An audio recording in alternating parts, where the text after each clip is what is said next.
Hello everyone, welcome to our final vertical slice of Emoto. We are very excited to show you all of our progress. Starting in the main menu, we can either start a new game from scratch or load up a previous save. By starting a new game, Emoto's initial cutscene will begin playing.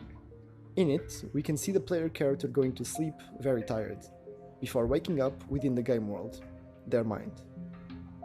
The game begins in the player character's bedroom, and by navigating outside of it, we are faced with pedestals serving as tutorial prompts. By moving close to them, an explanation of a basic mechanic from the game will be given. This is useful for first-time players.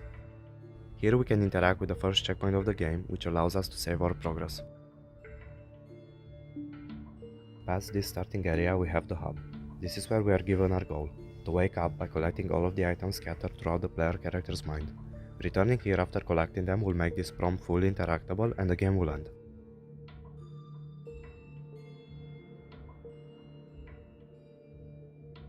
To explore the game world, we enter the portals in the hub. They take us to the tunnels, which lead to the areas themselves. Currently, only one of them is implemented, the prison. Here, we see our first enemy, addiction. If it sees the player, it will pull them towards itself, and the closer the player is, the stronger this effect gets. Getting caught by addiction, as with all other enemies, will result in a game over, and the player respawns at their last checkpoint. Throughout this area, we can also find various instances of fear, an enemy represented by a purple fog cloud. While walking through it, there is a chance for the player to get temporarily paralyzed, also indicated by an in-game prompt. Now we can collect our first item, the teddy bear. Collected items can be seen in the inventory by pressing tab. Since this is the first item the player collects, this information is also available in-game. In the inventory, clicking on an item highlights it and shows its name and a description. For active items, clicking on the top right corner will equip them, and holding F will take them out. We can use the teddy bear to temporarily protect us from the paralysis effects of fear. Another enemy found in the beginning stages of the prison area is Anxiety, the ceiling-crawling enemy who is fast but can only move if the player is not looking at it. Relatively safe by itself, just take care to always keep it in the corner of your eye. Here we turn around to pick up an item and Anxiety almost gets us. However, the player's heartbeat gets faster and their vision darkens as enemies get too close, and we use this as an indication to turn around.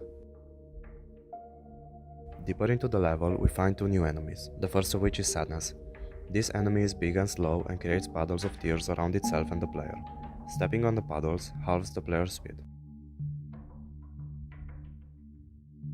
The second enemy is Rat, the blind monster which relies on hearing to detect us. By standing still or moving very little around it, we can remain undetected. Failure to do so will result in Rat charging towards the place where it last heard the player at full speed. Sadness and Wrath come together in the final part of the prison, in a maze-like structure where the actions required to avoid both enemies clash, making for a challenging final area. To counter this difficulty, helpful items are hidden throughout it, helping the player to explore while being closely chased by two very dangerous enemies.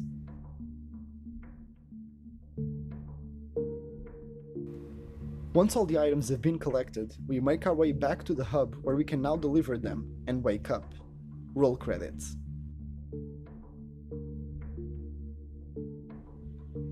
This brings us to the end of our epic Emoto adventure. Thank you all for sticking with us through this presentation, and we hope you liked what you saw. Take care.